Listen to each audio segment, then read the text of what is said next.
কাল থেকে একজনও যাত্রী আসেনি। আমি সকাল থেকে খালি বসে আছি। আমি আরো কিছুক্ষণ অপেক্ষা করব। আমি চাই কোনো যাত্রী আসুক। গতকালের মতো আজও যদি খালি বাড়ি যাই, তাহলে স্ত্রী আর রাজুকে কি বলবো? ঈশ্বর, দয়া করে কিছু একটা করো। এখন প্রায় সন্ধে হয়ে গেছে, কিন্তু এখনো পর্যন্ত একজন যাত্রীও আসেনি। যদি এভাবেই চলতে থাকে তাহলে আমি কিভাবে আমার পরিবারের দেখাশোনা করতে পারবো? এখন আমার বাড়ি যাওয়া উচিত। আমি জানি না যে আমার স্ত্রীকে আমি কি বলবো। আমি যখন বাড়ি যাব তখন তাকে কি বলবো যে আমার নৌকায় একজন যাত্রীও আসেনি? তারপর এই কথা বলে রামু তার বাড়ির দিকে রওনা দেয়। রামু তার স্ত্রী মায়ার সাথে রঘুনাথপুর গ্রামে একটি ছোট্ট বাড়িতে থাকতো এবং রামুর একটি ছেলেও ছিল, যার নাম ছিল রাজু। রামু গ্রামবাসীদের তার নৌকায় তুলে নদী পার হতে সাহায্য করত। কখনো রামু যাত্রী পেত, আবার কখনো পেত না, যার কারণে রামু তার পরিবার চালাতে বড় সমস্যার সম্মুখীন হতো। প্রতিদিনের মতো আজও রামু খালি হাতে বাড়ি ফিরছে। বউ, আজও আমার নৌকায় একজনও যাত্রী আসেনি। আমি 1 টাকাও আয় করিনি। আচ্ছা, এভাবে কি করে চলবে বলো তো? আজ বাড়িতে খাবার নেই, জল নেই, তার উপর চারিদিকে শুধু ঋণ আর ঋণ। মহাজন আর 4 জন লোক নিয়ে এসেছিল। আমাদের বাড়ি তাদের কাছে বন্ধক রাখা আছে। ওরা বলেছে যে যদি আমরা ওদের কিছু টাকা না দিই, তাহলে ওরা আমাদের এই বাড়ি থেকে বের করে দেবে। মহাজন এই কথাটা বলেছে, কিন্তু আমরা কি করতে পারি বলো? তাহলে কি আমাদের এক্ষুনি এই বাড়ি ছেড়ে চলে যেতে হবে? আমি কিছুই জানি না বউ, কেউ কিছু জানে না। জানি না আমাদের ভাগ্যে কি লেখা আছে। বাবা, তোমার কি মনে আছে তুমি আমাকে বলেছিলে যে এবার তুমি আমাকে স্কুলে ভর্তি করিয়ে দেবে? গ্রামের সব বাচ্চারা স্কুলে যেতে শুরু করলো।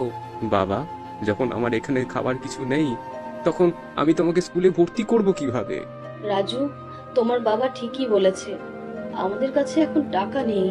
মা, তুমি গত বছরও একই কথা বলেছিলে যে আমাদের কাছে এখন টাকা নেই, আর এবারও তুমি একই কথা বলছো যে আমাদের কাছে টাকা নেই।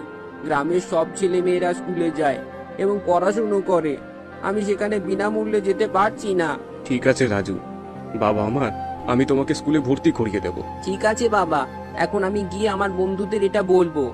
এই বলে রাজু সেখান থেকে চলে যায়। তুমি কেন রাজুকে মিথ্যে কথা বললে? তুমি কিভাবে ওকে স্কুলে ভর্তি করাবে? আমাদের কাছে তো একটা পয়সাও নেই। আমি কি করতে পারতাম? ভাগ্যক্রমে আমি তাকে খুশি করার জন্য মিথ্যে বলেছিলাম। চলো, আজ রাতটাই বিছানায় ঘুমিয়ে কাটাই। আমি জানি না আগামী দিনে এই বিছানাটা পাবো কিনা। বুঝলে বউ, আমি কেমন মাতাল যে আমার ছেলেকে ঠিক মতো মানুষ করতে পারছি না। গ্রামের সব ছেলে মেয়ে স্কুলে যায়, লেখাপড়া করে, শুধু আমাদের ছেলে স্কুলে যায় না। তুমি একদম ঠিক বলেছ। আমার মাঝে মাঝে মনে হয় যদি আমাদের অনেক টাকা থাকতো, তাহলে আমরা আমাদের মতো গরিবদের দান করে দিতাম। আমি প্রতিদিনই এরকমই ভাবি।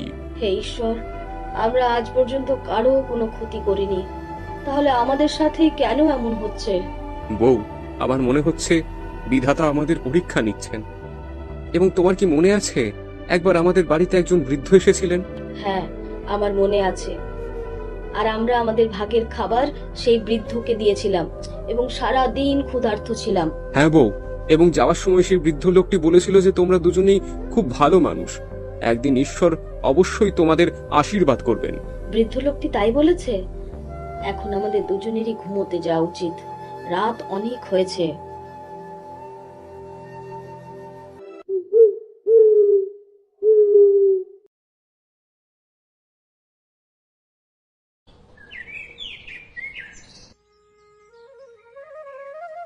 ঠিক আছে, এখন আমি নদীর তীরের দিকে যাচ্ছি। বাবা, নদীর তীর থেকে ফিরে আসার পর আমাকে স্কুলে ভর্তি করিয়ে দিও। আমি অন্যান্য বাচ্চাদের মতো স্কুলে যাব এবং পড়াশুনো করব। ঠিক আছে বাবা। এই কথা বলার পর রামু বাড়ি থেকে নদীর দিকে বেরিয়ে যায় এবং তারপর তার নৌকায় বসে যাত্রীদের জন্য অপেক্ষা করতে থাকে। কিন্তু অনেক সময় কেটে গেলেও একজনও যাত্রী সেখানে আসে না। ওহ, গতকালের মতো আজও একজন যাত্রীও আসেনি। আজ যদি আমি 1 পয়সাও না পাই, তাহলে আমাদের অবশ্যই গৃহহীন হতে হবে। হে ঈশ্বর, কিছু একটা করো। আমি আর সহ্য করতে পারছি না। আমি কেমন মধ্য পাই যে আমার ছেলেকে ঠিক মতো বড় করতে পারছি না এবং আমার স্ত্রীর কষ্ট আর দেখতে পারছি না। রামু যখন এই কথাগুলো বলছিল, হঠাৎ একজন বৃদ্ধ লোক সেখানে এসে উপস্থিত হয়। আরে বাবা, তুমি আমাকে নদী পার হতে সাহায্য করবে? আরে আরে, বুড়ো বাবা তুমি এখানে? বুড়ো বাবা, তুমি কয়েকদিন আগে আমাদের বাড়িতে ভিক্ষে করতে এসেছিলে তাই না? হ্যাঁ বাবা, আমার মনে আছে তুমি আমাকে তার ভাগের খাবার দিয়েছিলে। হ্যাঁ বুড়ো, তোমাকে নদী পার হতে হবে। এসো বসো, আমি এখনই তোমাকে নদী পার করে দিচ্ছি। কিন্তু বাবা, তোমাকে দেওয়ার মতো টাকা আমার কাছে নেই। বুড়ো, তোমার কাছে কি টাকা নেই? ঠিক আছে, তুমি শুধু বসো, আমি তোমাকে নদী পার হতে সাহায্য করব। এই বলে বৃদ্ধ লোকটি নৌকায় বসে সামনের দিকে এগোতে শুরু করে।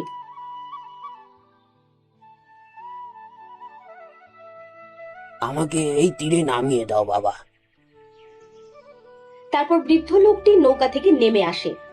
আরে বাবা, আজ তোমায় এত বিচলিত দেখাচ্ছে কেন? কি ব্যাপার? আরে বুড়ো, এখন তোমাকে কি বলবো, আমার জীবনটা খুব দুঃখের সাথে কেটে যাচ্ছে। এরপর রামু তার সমস্ত কষ্টের কথা সেই বৃদ্ধকে বলে। আমার ছেলেকে স্কুলে ভর্তি করানোর জন্য আমার কাছে যথেষ্ট টাকা নেই। আরে বাবা, তোমার জীবনটা খুব কষ্টের মধ্যে দিয়ে যাচ্ছে। অপেক্ষা করো, আমি তোমাকে কিছু দেব। বৃদ্ধ লোকটি তার ঝুলি থেকে একটি পাত্র বের করে রামুকে দেয়। এই পাত্রটা নাও। কিন্তু বুড়ো, এই পাত্রের ভেতরে কি আছে? ছেলে, এটা কোনো সাধারণ পাত্র নয়, এটি একটি জাদুর পাত্র। বাবা, এই পাত্র মানুষকে তাদের কর্মের উপর ভিত্তি করে ফল দেয়। তুমি কি তাদের কাজের উপর ভিত্তি করে ফলাফল দাও বুড়ো? আচ্ছা, যদি তুমি আমাকে এত ভালোবাসা দিয়ে এই পাত্রটি দাও, তাহলে আমি এটা রাখবো। ঠিক আছে ছেলে, তুমি এখন যেতে পারো। রামু সেই পাত্রটি তার নৌকায় রাখে এবং তা সে বাড়ির দিকে রওনা দেয়। এবং বাড়িতে পৌঁছে, বউ, ও বউ। আজ তুমি এসেছো? কিছু টাকা পেয়েছো নাকি? না বউ, আজও একজন যাত্রী নৌকায় ওঠেনি। হ্যাঁ, কিন্তু সেই বৃদ্ধ লোকটি এসেছিলেন যাকে আমরা আমাদের ভাগের খাবার দিয়েছিলাম। তাকেও নদী পার হতে হয়েছিল, কিন্তু তার কাছে টাকা ছিল না, তাই আমি তাকে নদী পার হতে সাহায্য করেছিলাম। তাহলে এর মানে হলো আমাদের ভাগ্যে গৃহহীন থাকা লেখা আছে।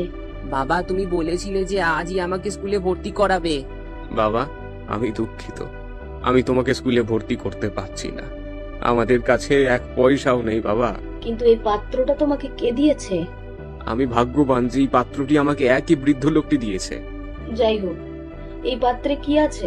কে জানে এই পাত্রে কি আছে। বুঝলে বউ, তুমি এটা খুলে দেখো। মায়া যখনই সেই পাত্রটি খুলে ভেতরে তাকায়, তখনই সে দেখতে পায় সে পাত্রে প্রচুর সোনার মুদ্রা। ওহো, এতে অনেক সোনার মুদ্রা আছে। সোনার টুকরো? আর রামু যখন সেই পাত্রের দিকে তাকায়, ও হ্যাঁ মায়া, এই পাত্রে সত্যি সোনার মুদ্রা আছে, যার মানে বৃদ্ধ লোকটি ঠিকই বলেছিল। ওই বৃদ্ধ লোকটা কি বলল? বউ, এই বৃদ্ধ লোকটি তাই বলেছে। রামু মায়াকে সবকিছু খুলে বলে। তুই বুড়ো, এই পাত্রের ভেতরে কি আছে? ছেলে, এটা কোনো সাধারণ পাত্র নয়, এটি একটি জাদুর পাত্র। বাবা, এই পাত্র মানুষকে তাদের কর্মের উপর ভিত্তি করে ফল দেয়। আমি তোমাকে বলেছিলাম না যে আমরা আজ পর্যন্ত কারো ক্ষতি করিনি, তাই আমাদের সাথে কখনো খারাপ কিছু ঘটবে না। আজ আমরা আমাদের সৎকর্মের ফল পেয়েছি। বাবা, তুমি কি আমাকে এখনই স্কুলে ভর্তি করিয়ে দেবে? হ্যাঁ হ্যাঁ, কেন নয় ছেলে, অবশ্যই। আরে, এত সোনার মুদ্রা নিয়ে আমরা কি করব? আমরা এই স্বর্ণ মুদ্রার ব্যবহার করে সেই সব বাবা মায়েদের সন্তানদের স্কুলে ভর্তি করাবো যারা আমাদের মতো তাদের সন্তানদের শিক্ষিত করতে অক্ষম। হ্যাঁ মায়া, এটা খুব ভালো পরামর্শ, আমরা ঠিক তাই করব।